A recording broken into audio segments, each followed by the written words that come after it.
பிறப்பெடுக்க வைத்தாய். புதுவினையா பழவினையா கணம் கணம் தினம் என்னை துடிக்க வைத்தாய். பொருளுக்கு அலைந்திடும் பொருளற்ற வாழ்க்கையும் துரத்துதே. உன் அருள் அருள் அருள் என்று அலைகின்ற மனம் இன்று பிதற்றுதே.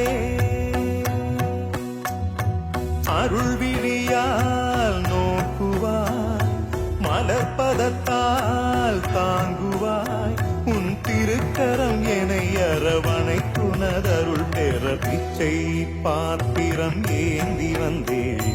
ஐயனே என் ஐயனே, பிண்டம் என்னும் எலும்பொடு சதை நரம்புதிரமும் அடங்கிய உடம்பு எனும் பிச்சை பாத்திரம் ஏந்தி வந்தேன்.